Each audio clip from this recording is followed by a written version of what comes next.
शुद्धो कार्यक्रम हमारी पाठशाला में आप सभी का बहुत बहुत स्वागत है। आपने ट्यून किया है 88.4 मेगाहर्ट्ज़ रेडियो श्रीदेव और मैं हूं वैभव और हमारे साथ है मैं हूं कृति। तो शुद्धो आज बड़ा ही एक ख़ास टॉपिक को लेकर हम हाजिर हुए हैं। आपको पता है कि ये कार्यक्रम जो है हमारी पाठशाला, इसमें हम आपके लिए अनगिनत ऐसे बढ़िया टॉपिक लेकर आते हैं। तो आज का जो विषय है वो भी बड़ा ख़ास है। ऐसा विषय है कि ज़रा सोचिए, आपने एक चम्मच चीनी खाई, जीभ ने तुरंत आपको बता दिया कि वो मीठा है ना। और ऐसा ही नमक के साथ भी होता है कि ये नमकीन है।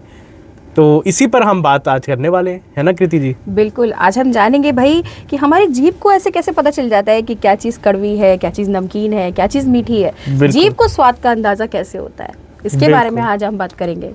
बिल्कुल, आज इसी के बारे में हम लोग पता करेंगे। और श्रोताओं, चलिए शुरुआत करते हैं एक बहुत ही आसान सवाल से। अगर मैं आपकी आंखों पे पट्टी बांध दूं और आपको एक छोटा सा टुकड़ा दूं चीनी का और खिला दूं, तो आपको पता चल ही जाएगा कि ये मीठा है। शायद आप नमक के साथ भी ऐसा ही करेंगे।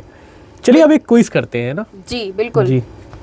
तो क्विज ये है कि आप बताइए कि जीभ किस चीज़ की मदद से स्वाद पहचानती है। आपको बताना है कि जीभ किस चीज़ की मदद से स्वाद पहचानती है। बस आपको यहीं पर जवाब देना था। अगर आपका जवाब है कि दांत, स्वाद रिसेप्टर या फिर बाल या हड्डियाँ, तो हम वो आपको बताने वाले हैं आगे। जी बिल्कुल। और सवाल आगे भी हम करते हैं एक कि आपके हिसाब से जीभ के किस हिस्से पर मीठा स्वाद महसूस होता है? क्या सामने, पीछे, किनारे या पूरी जीभ पर? ये सवाल बहुत खास है क्योंकि इसको लेकर जो है वो एक बहुत प्रसिद्ध धारणा है। बिल्कुल। और हम आज देखेंगे कि उसमें कितनी सच्चाई है। हाँ बिल्कुल।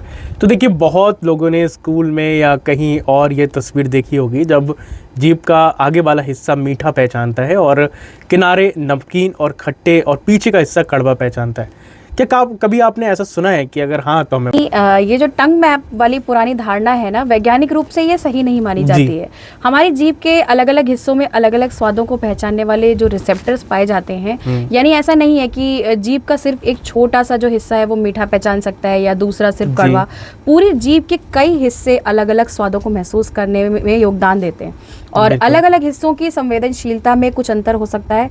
तो अगली बार अगर कोई कहे कि मीठा सिर्फ जीभ के आगे से पता चलता है तो आप कह सकते हैं रुकिए भाई साहब, कहानी इतनी आसान नहीं है। बिल्कुल। अब आते हैं सबसे महत्वपूर्ण शब्द पर, जिसे हम कहते हैं स्वाद कलिकाएं। नाम सुनने में थोड़ा सा वैज्ञानिक लग रहा है लेकिन काम बहुत मज़ेदार है। हमारी जीभ की सतह पर बहुत सारी छोटी छोटी संरचनाएं होती हैं। इन्हें हम टेस्ट रिसेप्टर सेल्स कहते हैं, यानी कि स्वाद को पहचानने वाली कोशिकाएं। होता क्या है कि जब हम खाना खाते हैं तो खाने में मौजूद रसायन जो होते हैं वो हमारी लार से मिलते हैं और उसमें घुलते हैं। तो ये रसायन क्या होते हैं, स्वाद जो रिसेप्टर्स होते हैं ये कोशिकाओं के संपर्क में आते हैं और यहाँ से शुरू होता है असली खेल। और जीभ स्वाद को देख नहीं रही होती है बल्कि खाने में मौजूद रसायनों को पहचान रही होती है। बिल्कुल सही बात है। और मीठा कैसे पहचाना जाता है? अब मान लीजिए आपने चीनी खाई, चीनी आपके जो सलाइवा है लार में घुल गई और उसके जो अणु है वो स्वाद रिसेप्टर तक, फिर रिसेप्टर एक्टिव हो गया और एक संकेत तंत्रिका तंत्र के जरिए दिमाग तक पहुंचा और दिमाग ने उस संकेत को समझा कि भाई ये मीठा है। यानी असल में स्वाद की अंतिम पहचान दिमाग करता है, ना कि जीभ। और जीभ जानकारी इकट्ठी करके भेजती है दिमाग को और दिमाग उस जानकारी को समझता है। इसे आप ऐसे समझिए कि जीभ है सेंसर, तंत्रिकाएं हैं केबल और दिमाग है कंट्रोल रूम। सही बात है। दिमाग तो वैसे भी कंट्रोल रूम ही है। जीभ कहती है सर मुझे कुछ मिला है, तंत्रिकाएं कहती है मैसेज आगे भेज दिया है और दिमाग कहता है अच्छा ये तो मीठा है। यही कारण है कि जो नमकीन अक्सर खाना होता है या आप कह सकते हैं चटपटा खाना होता है वो हमें बहुत ज़्यादा अच्छा लगता है और दिमाग तक संकेत पहुंचाता है कि नमकीन स्वाद है। अब खट्टा जैसे नींबू चखते हैं तो उफ क्या बात है। खट्टा जो होता है वो स्वाद का संबंध मुख्य रूप से अम्लता यानी कि एसिडिटी से होता है। नींबू में मौजूद अम्लीय पदार्थ स्वाद रिसेप्टर सिस्टम को सक्रिय करते हैं और दिमाग तक ये संकेत पहुंचाते हैं कि ये खट्टा है। अब ज़रा सोचिए, एक ही जीभ है, एक ही मुंह है, लेकिन अलग अलग रसायन संकेतों को पहचानने की क्षमता है और यही कारण है कि हमारा जो शरीर है वो कमाल है। बिल्कुल सही बात कही है आपने वैभव जी। और कड़वा स्वाद की बात करते हैं अब, और शरीर की जो सुरक्षा है भाई, सबसे खास स्वाद कड़वा स्वाद अक्सर हमें पसंद नहीं आता लेकिन क्या आपने कभी ये सोचा है कि ऐसा क्यों होता है? कड़वे स्वाद को पहचानने की क्षमता हमारे लिए सुरक्षा की दृष्टि से महत्वपूर्ण हो सकती है। प्रकृति में कई संभावित हानिकारक और जहरीले पदार्थ होते हैं जो कड़वे हो सकते हैं, इसलिए कड़वे स्वाद को पहचानना शरीर की एक तरीके की सुरक्षात्मक प्रणाली का हिस्सा माना जाता है। ठीक है, वो सेफ्टी के तौर पे है। इसलिए जब कोई बहुत कड़वी चीज मुंह में आती है तो हमारा चेहरा अपने आप बदल जाता है, बिल्कुल आंखें और मुंह ऐसा बन जाता है, आंखें सिकुड़ जाती है, जीभ पीछे हटती है और मुंह कहता है भाई इसे बाहर निकालो किसी तरीके से। हालांकि हर कड़वी चीज जहरीली नहीं होती, भाई दवाएं भी खाते हैं हम तो वो भी कड़वी होती हैं, और हर जहरीली चीज जरूरी नहीं है कि कड़वी हो, जहर मीठा भी हो सकता है। इसलिए केवल स्वाद के आधार पर किसी चीज को सुरक्षित या खतरनाक तय नहीं किया जा सकता। ये तो है। तो आगे बढ़ते हैं। तो देखिए, अब आज का एक बहुत बड़ा रहस्य जो है, आपने कभी देखा होगा सर्दी जुकाम में खाना खाया है, सब कुछ फीका फीका लगता है। अक्सर आपने देखा है घर में भी, अगर कोई बीमार होता है या हम बीमार हो जाते हैं तो अक्सर क्या होता है कि हमें खाने में टेस्ट नहीं आ रहा होता है। चाय पीते हैं उसमें स्वाद कम हो जाता है, सब्जी खाइए मज़ा नहीं आ रहा है। क्यों?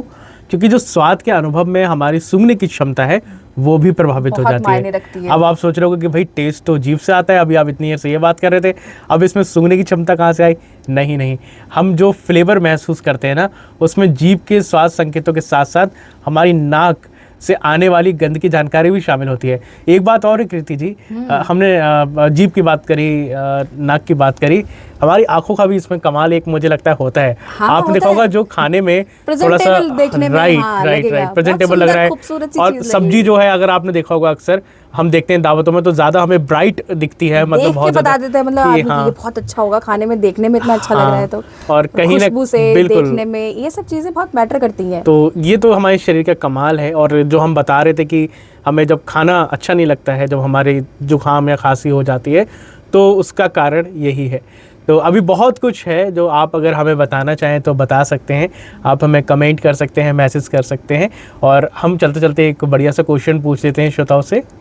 भाई क्वेश्चन ये है कि आपको सबसे ज़्यादा कौन सा स्वाद पसंद है? मीठा, नमकीन, खट्टा, कड़वा या उमामी?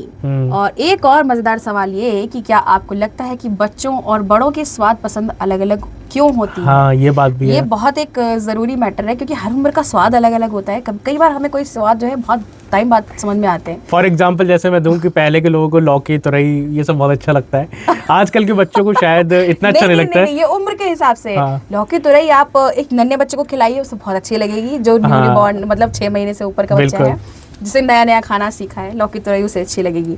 आप एक 20 साल के बच्चे से या 15 साल के बच्चे से कहिए कि लौकी तुरई खाए तो वो मना कर देगा, क्योंकि उसकी उम्र के हिसाब से वो टेस्ट नहीं है, वो टेस्टलेस लगता है।